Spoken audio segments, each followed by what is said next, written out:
Tayo po ay magbubulay-bulay sa salita ng Panginoon dito po sa 1 Peter chapter 5 verse 10. Babasahin ko po sa Tagalog version and also sa New International Version. Sabi po dito sa 1 Peter chapter 5 verse 10, pagkatapos ninyong magtiis ng maikling panahon, ang Diyos na bukal ng lahat ng pagpapala ang siyang magbibigay sa inyo ng kaganapan, katatagan at isang saligang matibay at di matitinag. Siya rin ang humirang sa inyo upang makihati kayo sa kanyang walang hanggang kaluwalhatian kasama ni Kristo. Sa English version, dito sa 1 Peter, chapter 5, verse 10,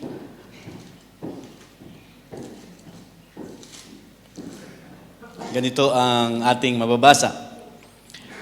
And the God of all grace who called you to His eternal glory in Christ, after you have suffered a little while, will Himself restore you and make you strong, firm, and steadfast. Purihin ang Panginoon sa umagang ito sa ating pagbubulay-bulay ng salita ng Panginoon. Magandang umaga po. Pwede bang batiin natin yung ating katabi ng masaya akong kasama ka ngayong umaga. I'm happy worshiping God with you. Yeah, amen. Praise the Lord, no? Naka-full tank na po ba tayo sa ating mga sasakyan? No. Yung iba po siguro nag-full tank na isang araw pa. Okay. So, alam naman natin ang ating sitwasyon sa ating kapaligiran. At lagi siguro tayong nakaantabay sa mga balita kahit na ito ay late na balita na through YouTube or trending sa ating FB o sa social media ang nangyayari sa mga bansa na ating pong nababalitaan ngayon. At ang kaguluhan sa Middle East ay malaking epekto sa atin. No? Sa Pilipinas, nagtaas ng ang gasolina per liter, no? Ito, umabot na ata ng 100, tama ba? So 100, no? At sa atin ngayon dito sa New Zealand ay $3 per liter. Right, no? So kapag nagtagal pa yung gera ay lalo pa itong maaring tumaas at maapektuhan ang maging ang mga bilihin. So sunod-sunod na 'yon, no? So at masasabi natin itong naranasan ng mga kalapit bansa o mga sa Middle East, kasama ang ilang mga bansa ay patuloy na magdudulot sa atin ng krisis. No? Paano tayo magko-cope up sa krisis ng buhay? So pag pinag-usapan ng krisis ng buhay, ay meron tayong klaseng iba't ibang definition pag pinag-usapan yung crisis. No? Maaaring sabihin natin kapag tinawag na crisis, ito yung more level of intensity. So, more intense. Pero sa mga Pilipino, kapag pinag-usapan yung krisis, kahalintulad yan ng suffering, ng struggle, ng paghihirap ng buhay. So, pare-pares lang yan. Basta ang buhay na hindi siya komportable, ang tawag natin dong krisis. Ang buhay na may problema, ang tawag natin doon ay nasa panahon ng krisis. Ano man ang iyong pinagdaraan ng struggle, ano mang iyong pinagdaraan ng problema, maaaring ito ay emotional, maaaring ito ay relational, maaaring ito ay financial, no? So iba't ibang maaaring ito ay karamdaman, no? Sitwasyon mo, no? Basta meron kang struggle, meron kang naranasang uneasy. Ang iyong isipan, hindi ka payapa, merong stress, may anxieties, merong fear. At maaari ito ay physical, emotional, intellectual, merong kang suffering naranasan. Ito man ay merong tatawag na level, merong intense level ng iyong karanasan ay synonymously, pwede mo sabihin, isama ito na itong lahat ay pwedeng mabanggit na krisis, no, struggle ng buhay. Pero bilang isang Kristiyano, kapag tayo ay umaharap sa mga pagsubok ng buhay, sa suffering, kung ito man ay correcting suffering or perfecting suffering, paano tayo nagkukupa? Paano yung ating perspective? Paano yung ating attitude? Paano tayo nagre-react? Paano yung ating reaction ng ating faith? No? Ito ba ang ating buhay Kristiyano na may relasyon kay Kristo ay meron tinatawag na momentarily fear, momentarily stress, o momentarily anxieties, na hindi siya nagpo-prolong, na hindi siya tumatagal, bagkus ay meron mang at part ng human emotion ay nagkakaroon tayo ng pagkabahala. Nagkakaroon tayo ng pagkatakot, ng agam-agam, ng pagkabahala. Pero because of faith, because doon sa relasyon natin kay Kristo ay napapalitan ng mas matatag na kapayapaan, mas kapanatagan. At tayo ay patuloy na nagkakaroon ng maaliwalas na isipan, maaliwalas na mata, maaliwalas na mukha, at maaliwalas na buhay sa gitna ng krisis ng buhay. Kung titignan natin ang banal na kasulatan, ay maraming mga tao ang dumaan sa krisis ng buhay. For example, si Job, no? Siguro si Job ay majority ng kinds of crisis ay kanyang naranasan, no?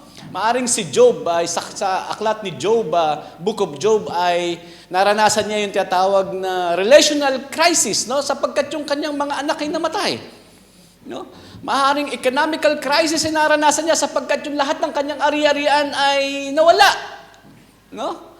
At naranasan niya yung physical crisis sapagkat siya ay nagkaroon ng karamdaman, at sa pag-aaral ng mga modern medicine, pinagpapalagay na yung kanyang karamdaman ay kahalintulad ng leprosy, ng ketong.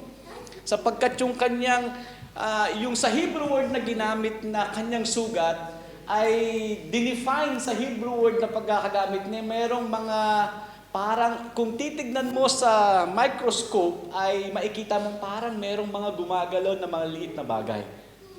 So gano'n, no? So parang buhay na inuud si Job during that time.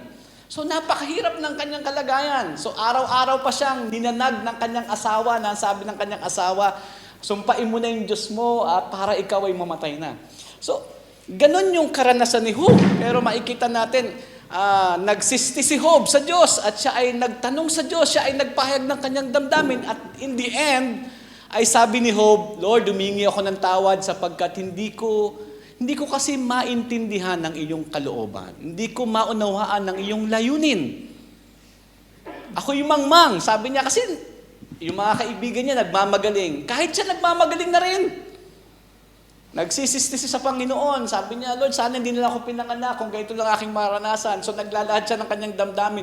Hindi naman rebellious ang kanyang spirit. Hindi naman para siyang nanunumbat sa Diyos. Hindi. Naglalahad lang siya ng kanyang damdamin, part ng healthy relationship bilang isang tao na mayroong relasyon sa Diyos. At makikita natin sa huling parte ng chapter ng Book of Job ay ipinakita ng Diyos kung ano yung kanyang plano. Ipiniliwanag niya sa pamamagitan ng kidlat, ng kulog, ng hangin, kung paano siyang nagpaliwanag sa environment na ipinakita. Meron pang siguro social media, meron pang multimedia na ipinakita paraan ng Diyos, no? At then sa last chapter, sabi niya, Lord, mangmang kasi ako. Para siya, sabi niya, Lord, pasensya na po kasi hindi ko naiintindihan ang kalooban mo kung ano talaga ang plano mo. At pagkatapos noon ay nakita nating ni-restore ng Diyos si Job.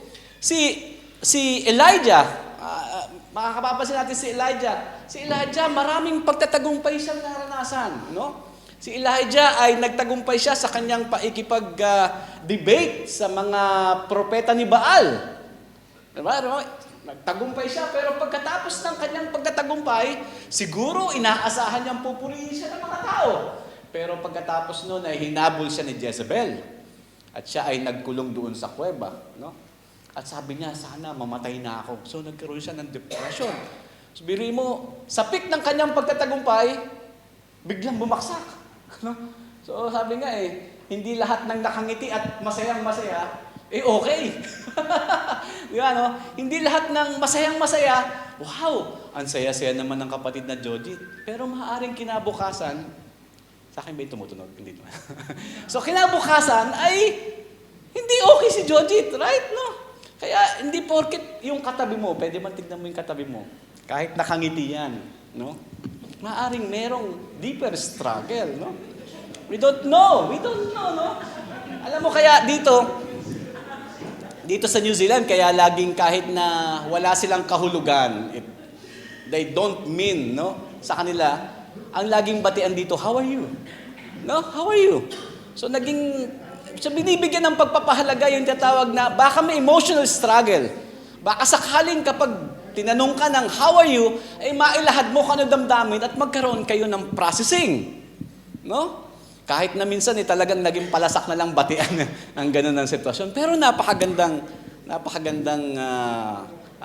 gawi dito sa New Zealand kaysa na walang pakialaman, wala pang batian, no? No, so titignan ka pa mula ulo hanggang paa, no? Okay. So, ganun yung karanasan ni Elijah. Maging si David man, no? Si David, ganun din ang kanyang karanasan. Tinalikuran siya ng kanyang mga kaibigan, probably malaki yung patong sa kanyang ulo sapagkat nung siya ay naging threat kay Saul, ay siya ay naging palaboy na. Sapagkat siya ay tinutugi si Saul at siya ay maaaring nagtago sa kagubatan, nagtago sa disyerto, nagtago sa mga kuweba. At maaaring mga kaibigan niya ay tinatuwa siya. Maaaring dahil sa kanyang sitwasyon ay walang pagkain, walang maayos na kasuotan. So ganun yung kanyang. Maaaring hindi natin maipicture sa ating isipan kung yun talagang struggle niya. Ang tanging sinasabi niya, though I walk to the valley of the shadow of death. Parang sinasabi niya, yung aking sitwasyon ngayon ay parang nasa valley of shadow of death. Which is, parang sinasabi niya, dumadaan ako. Kapag mga Israelites ang nakarinig ng valley of the shadow of death, isa ang picture nila. Isa yung kanilang pakaunawa doon. Ibig sabihin, napakahirap ng iyong pinagdaraanan. Sapagkat mapanganib, maraming tulisan, at ang pwedeng mangyari sa doon talaga ay kamatayan.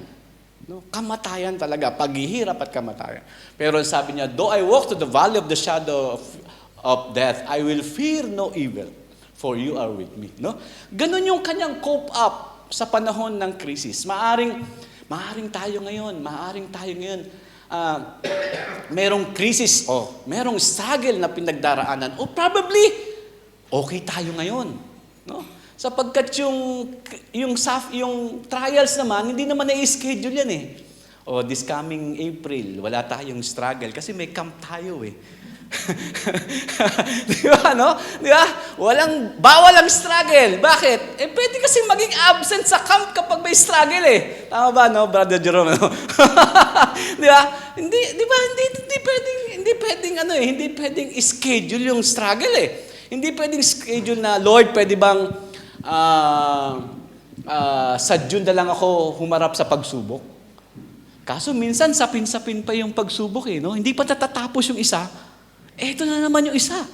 Ganun yung no? So, paano tayo nagko-cope up doon? At ano yung benefits? Ano yung pribilehiyo? Ano yung naitutulong ng Diyos sa atin? Tayo'y may relasyon kay Kristo. Ano yung pagkakaiba ng mga taong walang relasyon kay Kristo? At ano yung ating buhay na may relasyon kay Kristo na humaharap sa mga pagsubok ng buhay, sa krisis ng buhay, no? Pero mang pagkakaiba yon, malaki, di ba, no? Malaki yung pagkakaiba nun. Okay, so sa ating pagbubulay-bulay sa salita ng Panginoon ay samahan po ninyo ako dito sa 1 Peter chapter 5, verse 10. Ang sumulat ng Book of Peter ay si Pedro. At probably naisulat niya ito around 62 to 64 AD, na kung saan ay hindi pa nangyayari yung persecution under Emperor Nero, no? So before Emperor Nero ay naisulat ito ni Peter. At ang kanyang sinulatan ay kung saan ay mga mananampalatayang scattered, no, sa Asia Minor. At ang mga taong kanyang sinulatan dito na pinapalakas ay mostly mga Gentile Christians, mga hindi Hudyong Kristiyano. Ito yung mga tinatawag na socially marginalized, mga mahihirap na mga Gentiles na kung saan ay tumanggap at nagkaroon ng relasyon kay Kristo. Pero itong mga socially marginalized na ito ay nakakaranas sa tawag na verbal abuse. verbal bullying, probably. Or nakakaranas sila ng tinatawag because of, dahil nga ang issue is sila ay socially marginalized, ay yung tinatawag na discrimination. No? Socially ay kanilang naranasan ito. At nagkakaroon ng tinatawag na local persecution sapagkat during the time of Emperor Nero ay naging malawak yung persecution. Pero during this time na sinulatan ni Pedro yung mga mananampalataya, ay meron lamang local persecution. Probably, kung sila ay nasa bansang New Zealand, sa New Zealand lang lamang nagkakaroon ng mga persecution sa mga Kristiyano sa New Zealand. Yun yung isang pwedeng mag-example. Pero hindi siya lumilipat sa iba't ibang mga bansa. Doon lamang sa kanilang kinalalagyan. At makikita natin yung isa sa mga discrimination at persecution na kanilang naranasan, sila po ay ipinagpapalagay na mga atheist. Bakit? Sapagkat nire-reject nila yung Diyos ng mga Romano. No? Itong mga Gentile Christians na ito, ang turing ng mga Romano ay sila ay mga taong sa demonyo. No? Sa mga taong sa demonyo, naalala ko yung turo ni Pastor Jethro nung nakaraang Friday. Sabi, umalis kayo dito, kayo ay sa demonyo. So, parang ganun ang turing sa kanila. Dahil hindi nyo sinasamba yung mga Diyos ng mga Romano, kayo yung mga sa demonyo. Ang turing sa kanila ng mga Gentile, mga believers during that time nang sinulatan ni Pedro ang mga mananampalataya. At sila ay mga nanggugulo. No? Kung ikaw ay Kristiyano po ng panahon na yon, sa isang lugar na kanilang kinalalagyan, mga manggugulo kayo. Ganun ang kaisipan sa kanila. At kaya naman sila ay nandun yung nagsasuffer sila doon sa tatawag na social pressure dahil sila ay nilalayuan at iba yung turing sa kanila. So, sumulat si Pedro sa sitwasyon ng mga mananampalatayang ito, una, ay para encourage sila na maging matatag, no? Sa kanilang suffering na naranasan. Encouragement.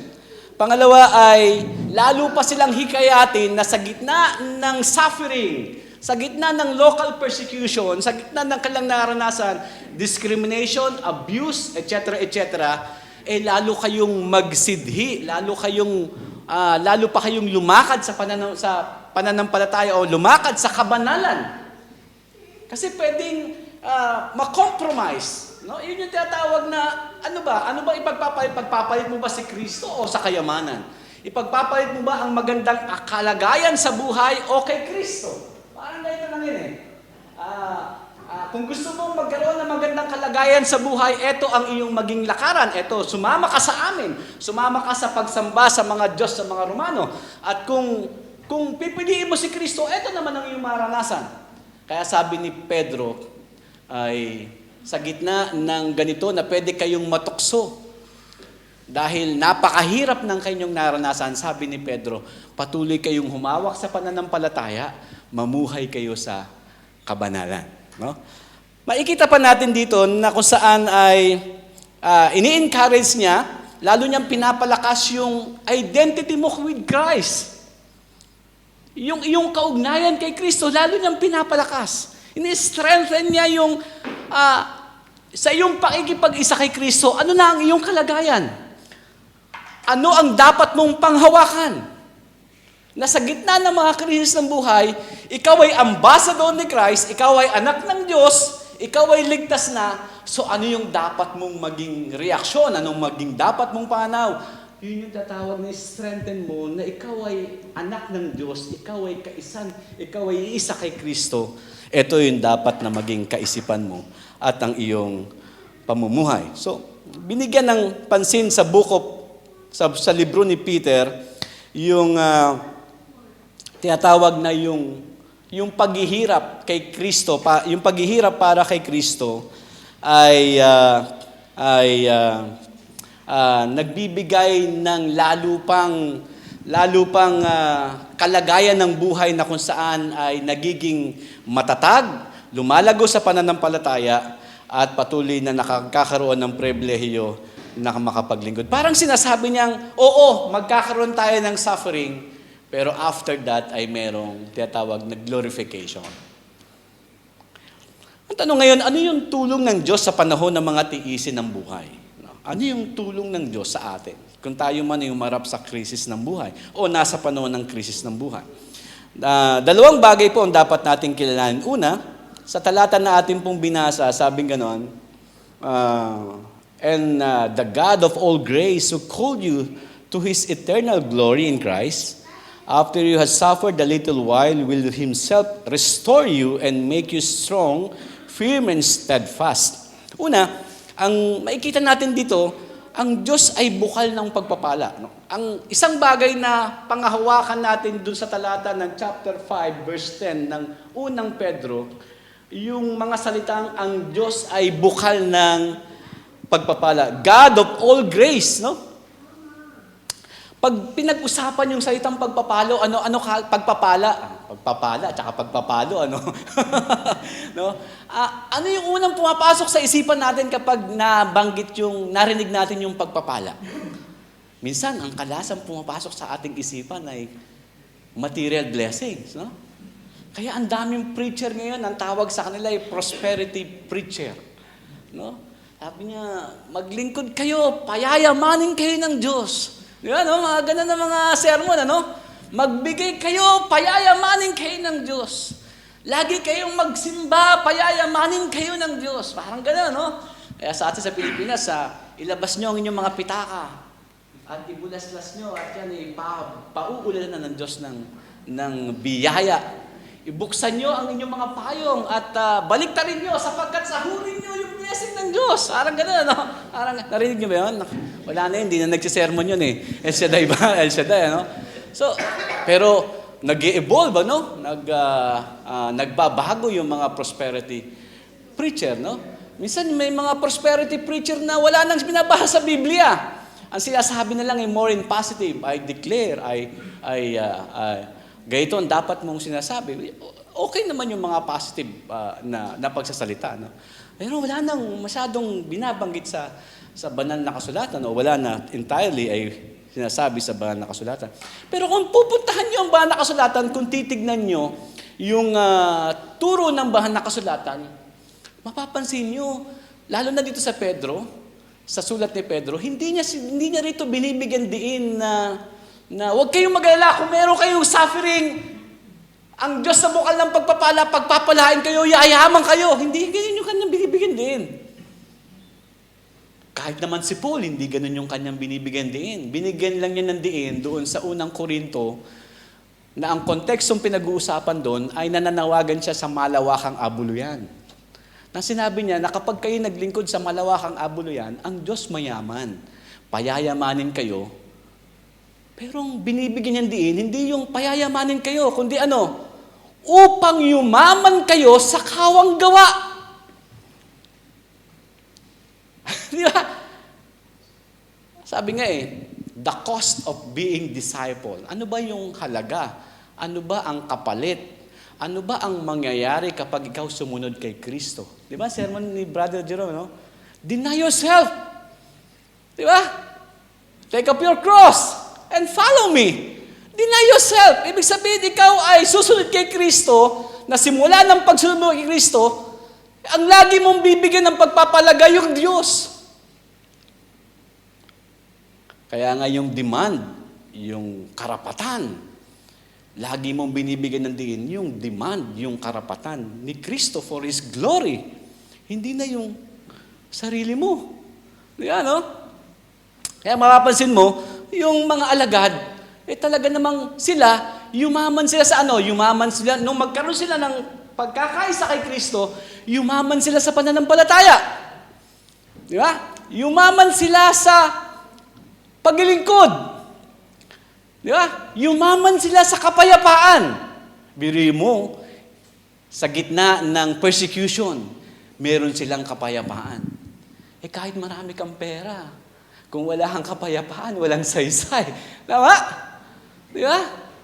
Pero yumaman sila sa kapanatagan. Nasa gitna ng persecution, merong peace, merong joy. Panatag sila, at ease. No? Naalala ko yung babaeng sinabihan ng doktor na, meron kang cancer. No? I think cervical cancer. Probably 5 years na lang ang iyong tatagal sa buhay. Sabi niya, okay. So, ang dapat gawin? Ito sabi ng doktor, opera na, hindi na, okay na. Dalaga siya, no? I don't know kung paanong nangyaring may cervical cancer siya. Sabi niya, ready na ako sa Panginoon. Doon naman din talaga ako uuwi. Biruin mo, no? Yung kanyang sabi niya, doon naman din talaga ako uuwi. Ang mahalaga, panatag ako na ako ay uuwi sa Panginoon isang araw. Meron akong assurance of salvation. Pag ako namatay, pupunta ako sa langit. Bakit? Nakipag-isa ako kay Kristo. Nananampalataya akong pinatawad ako ni Kristo. Namatay si Kristo para sa akin. Tinanggap ko siya bilang Panginoon, sarili kong tagapagligtas. At kapag ako namatay, pupunta ako sa piling niya, kasama sa kanyang kaluwalhatian. Ngunit habang ako'y nabubuhay, sa loob ng 5 taon, i-enjoy ko yung paglilingkod ko sa Panginoon. Yung kanyang, umabot siya ng 12 years. Umabot pa siya ng 12 years. Kapag nagsasalita siya sa pulpito, talaga namang, kahit nakalbo na siya, nakapanyo na lang nakalbo Ano kung paano nangyari. Maaliwalas yung mukha niya. May isang kalalakihan na maganda yung trabaho niya. Laging nag-uuwi pag pumunta ng Mindoro, nag-uuwi ng isang maletang pera Sabi mo, after 1 month nakwento ko na ba yun? Yung, nagtitinda sila ng mga gamot sa incheck. Yung binibili ng gamot sa incheck, 20, bebenta nila sa Mindoro ng 200. Ganun.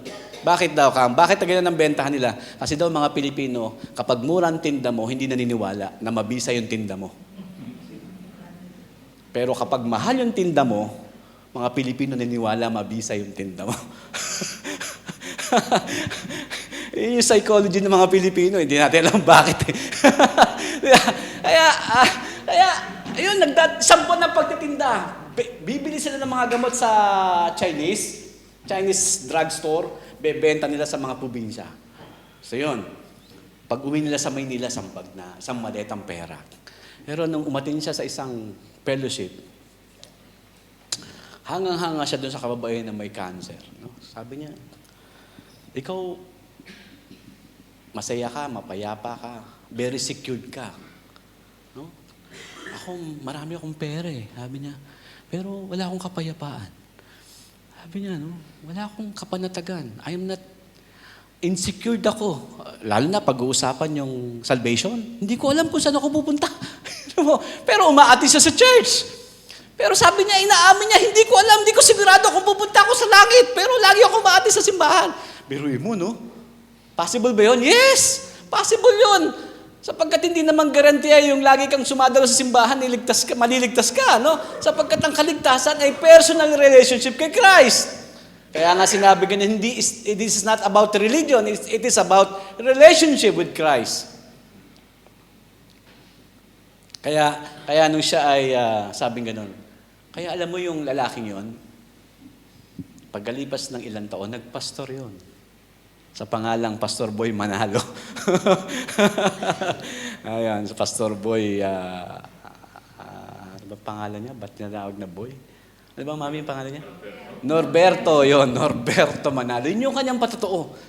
Ako ay kinilos ng Panginoon sa pamagitan ng testimony ng isang kababaihan. Kababaihan na may sakit, samantalang ako walang sakit. Kababaihan walang pera, samantalang ako maraming pera, magandang trabaho, etc., etc. Tapos nagkasakit pa yung aking anak, nag-bedridden siya for 18 years.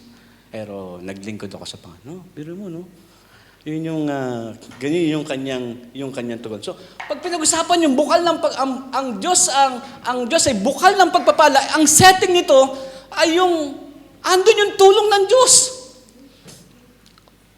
Kailangan mo ng katatagan, nandyan ang tulong ng Diyos. Diba? 1 Corinthians chapter 10, verse 13, na kapag dumaan tayo sa pagsubok, magbibigay siya ng tulong at kaparaanan.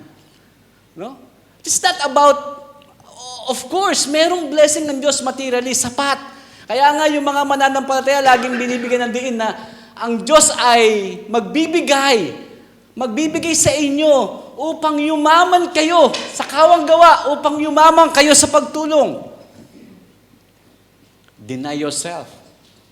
for the glory of God. And take up your cross and follow Him. No? Yung cross ng ating Panginoon ay hindi kasing bigat ng kagaya ng sanlibutan. Bagkus ito ay pagpapahayag ng sharing ng suffering ni Christ. Katulad ng sinabi niyo po. Ang Diyos ay bukal ng pagpapala na kung saan siya ang nagtutusto sa bawat isa sa atin. Sa Ephesians chapter 1 verse 3, purihin ng Diyos at Ama ng ating Panginoong Jesucristo, pinagkalooban na tayo ng lahat ng pagpapalang espiritual at makalangit dahil sa ating pakikipag-isa kay Kristo. No? So, isang sa dapat sa greatest gift, sa greatest blessing natin ay yung tayo ay pinili upang maging anak ng Diyos. Siguro, sabi ni Paul ito yung dapat nating laging ma-realize na mula nung nakipag-isa ka kay Kristo, hindi kayang tumbasan ng material na bagay yung greatest blessing na nasa iyo. Ano yun? Diba? Maging anak ng Diyos because of Jesus Christ. Yung niredeem ka ni Christ, no? Niligtas ka niya, na tayo ay patungo doon sa kapahamakan, pero nagkaroon tayo ng kapatawaran at nagkaroon ng kaligtasan. No?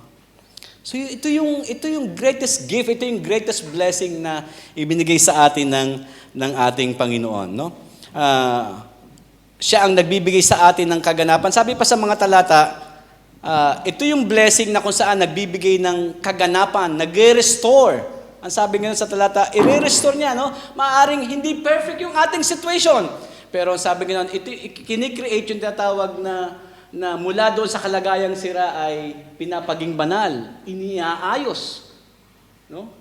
Iniaayos na kung saan ay ang Diyos ang siyang may hawak at ang Diyos ang siyang nagsasaayos. Sabi nga ni David sa kanyang awit, He restored my soul. No, pinapanauli niya ang aking kaluluwa. Binibigyan niya tayo ng bagong buhay. Ikalawa, siya ang nagbibigay sa atin ng katatagan. Maaring tayo nakaranas ng panghihina, kawalan ng lakas, subalit dapat nating malaman na ang Diyos ay nagbibigay sa atin ng kalakasan at katatagan. Sabi nga po sa awit ni David sa 2 Samuel chapter 22 verse 2 and 3, The Lord is my rock and my fortress and my deliverer, my God, my rock, in whom I take refuge. No? Siya yung masasandalan natin. Sa panahon na kung saan ay wala tayong tiyak na magkakaroon tayo ng feeling ng insecurity, meron tayong katatagan sapagkat siya yung ating masasandalan. Pangatlo, siya nagbibigay sa atin ng isang saligang matibay at di matitinag. Lahat po ng bagay sa mundong ito ay natitinag. Ang ating kayamanang material, bahay, kotse, ano man ang status sa ating buhay, natitinag, nawawala. Nalulusaw. No? Sabi nga, ang magtiwala sa mga bagay na ito ay mapapahiya. Subalit ang isang bagay ay hindi matitinag, ayun ay ang ating pananampalataya sa Panginoong Yesus. He is our sure foundation. Sabi po sa 1 Corinthians chapter 3, verse 11, sapagkat wala nang ibang pundasyon na maaaring ilagay, liban sa nailagay na ang ating Panginoong Jesucristo. Ang Panginoong Yesus, siya ang ating matibay na bato, siya ang saligan ng ating pananampalataya.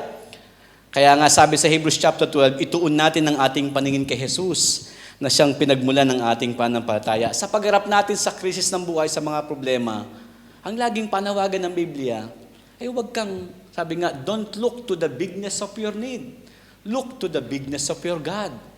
Ituon natin ang ating paningin kay Kristo sa Hebrews chapter 12. Ano man yung sitwasyon, ano man yung struggle, ano man yung suffering, ano man yung problema, look to the bigness of your God. Ituon natin ang ating paningin kay Kristo. Bakit? Sapagkat kung, sabi nga ni Paul kung nagawang ibigay ng Diyos yung kanyang bugtong na anak, alin pa kaya yung mga maliit na bagay? Alin pa kaya yung problema mo na napakaliit sa paningin ng Diyos? Na inaibigay niya yung kanyang bugtong na anak. Kung naibigay niya si Kristo para sa iyo, alin pa kaya yung maliit na bagay na pinoproblema mo? Sabi nga ni Christ Seek ye first the kingdom of God and His righteousness, and all these things shall be added unto you. Bakit niya sinabi yun? Sapagkat yung mga alagad niya, nababahala sa suot, sa pagkain. Sabi niya, seek ye first the kingdom of God, and all. Lagi kong pag nagsasermon ako sa sa kabataan, sinasama ko lagi yung all, pati yung mapapangasawa mo, ibibigay ng Diyos. No? Amen? Yung mga kabataan dito,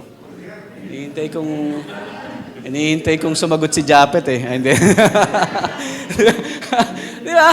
No? So, lahat ibibigay ng Panginoon. No? Pati yung future mo, pati yung pamilya. Pati trabaho eh. Di ba? Pati trabaho. Kung nag-close ang Panginoon ng pinto ng trabaho, sinabi ng Diyos na kung ikaw may relasyon kay Kristo, ikaw ay anak ng Diyos, all these things shall be added unto you. Magkakaloob siya. No? So, sabi nga sa isang quotation, why worry if you can pray? And why pray if you worry? Yeah. So, bakit tayo mababahala kung meron tayong Diyos na malalapitan? Ngayon, kung meron palang Diyos na nangako sa iyong ikaw ay tutulungan, papatatagin at tutulungan sa lahat ng bagay, bakit ka pa mababahala? Kung nababahala ka pala, anong saysay ng iyong panalangin? Di ba? At panghuli, ang Diyos ang siyang humirang upang makihati sa kanyang kaluwalhatian. Sinabi sa huling bahagi ng talata, siya rin ang humirang sa inyo upang makihati sa kanyang walang hanggang kaluwalhatian kasama ni Kristo. Meron tayong pag-asa sa hinaharap, ang ating pag-asa sa kaluwalhatian sapagkat nakasama tayo sa mga hinirang ng Diyos mula nang tayo ay manampalataya sa kanyang anak na si Jesus. Sa ibisabi sa Ephesians chapter 1 verse 4, at sa ating ang paikipag-isang ito, hinirang na tayo bago pa nilikha ang sanlibutan upang maging banal at walang kapintasan sa harapan niya. Di ba? Napakagandang balita po ito mga kapatid. No? Na sa kabila ng tayo ay di karapat-dapat sa kanya, di karapat-dapat, dahil sa ating mga kasalanan, tayo ay kanyang iniligtas at biniling na kanyang mga hinirang sa pamamagitan ng panalig sa ating Panginoong Hesus. Sa layunin na tayo po ay gawing mga banal at walang kapintasan. So ito po yung, sa panahon ng krisis, uncertain yung pong future. Tama? Uncertain yung future. Hindi natin po siya tiyak kung ano yung mangyayari. Sabi ng anak ko, Daddy, pag nagbiyahe ka, paano kung madisgrasya yung eroplano? O yun yung fear ng anak ko eh. Sabi anak ko. Part ng, lagi kasi nanonood ng mga pelikula eh, yung bunga ng pelikula. Yung mga nagka-crash landing, yung mga, sabi ko anak, maging matatag ka. Ganun kung ang paraan ng Diyos ay ganun kaparaanan, balang araw magkikita ulit tayo. Amen? Balang araw magkikita tayo sa paanan ni Kristo. No, kung ang talagang layunin ng buhay mo ay hanggang dito ka lang, yun ang kalooban ng Diyos. Praise the Lord. No? Kaya nga, enjoy mo yung buhay na kasama si Kristo. Enjoy mo yung buhay na kasama yung katabi mo. Yeah. Amen? Enjoy mo yung buhay. Yeah. Bakit mo i-stress yung buhay? Bakit mo i-stress yung sarili mo, di ba? Di ba? Bakit mo i-stress yung sarili mo sa walang kakwenta-kwentang bagay? Di ba? Bakit mo i-stress yung sarili mo sa maliliit na bagay? No? Habang naghihintay tayo sa pagparito ni Kristo at hindi natin alam kung kailan, enjoy natin yung buhay na naglilingkod sa Panginoon at naglilingkod sa ating katabi, sa ating kapwa. Amen, no? Yun yung tulong ng Panginoon. May katatagan tayo, may kapayapaan tayo, may kagalakan tayo. At meron tayong pinangahawakan na greatest blessing. Ano yun? May buhay na walang hanggan. Baksakan man ng atomic bomb itong New Zealand eh. Di ba? Magkikita-kita tayo balang araw sa paanan ni Kristo. Yun ang mahalaga. Di ba? Na dapat natin din. Sabi ni Paul, tatapusin ko itong sinabi ni Paul sa 2 Corinthians chapter 4, verse 17 to 18. Ang bahagya at panandaliang kapagatiang dinaras namin ngayon ay magbubunga ng kagalakang walang hanggan at walang katulad. Kaya't ang paningin namin ay nakatuon sa mga bagay na di nakikita at hindi sa mga bagay na nakikita. Sapagkat panandalian lamang ang mga bagay na nakikita. Ngunit walang hanggan ang mga bagay na di nakikita. Tayo pong lahat ay tumayo. Ama naming Diyos, marami pong salamat sa iyong pangako. Dahil sa aming pag-isa kay Kristo, meron kaming kapanatagan, meron kaming kasiguruhan. Na habang nandito kami sa lupa ay meron po kayong laging tulong. Meron po kayong suporta. Meron po kayong proteksyon ayon sa iyong plano at kalooban. Dumaan man kami sa libis ng dilim ng kamatayan, Panginoon, hindi po kami matatakot sapagkat Ikaw ang aming kaagapay. Habang kami naghihintay sa muling pagparito ni Kristo, Panginoon, turuan mo kaming patuloy na pumanatag. Turuan niyo kami, Panginoon, na ma-enjoy namin ang buhay na may relasyon sa iyo. At merong maayos na relasyon sa aming kapwa. Kung nahihirapan man kami, Panginoon, lalo na sa aming kapwa, patawarin mo kami. At turuan niyo kami, baguhin mo yung puso namin, Panginoon, kung paano magiging maayos yung aming pong relasyon sa aming kapwa. Inaamin po namin mahina kami, Panginoon. Ang gusto namin, turuan niyo kami, Panginoon. Tulungan niyo kami. Ma-practice namin, Panginoon, yung pong fellowship namin dito pa lamang sa lupa na aming gagawin pagdating namin sa langit. Salamat sa iyo, Panginoon. Pagpalain mo mga salitang aming napagbulay-bulayan sa aming puso at sa aming pamumuhay bilang inyong mga anak at alagad. Ito pong aming dalangin sa pangalan ni Jesus. Amen.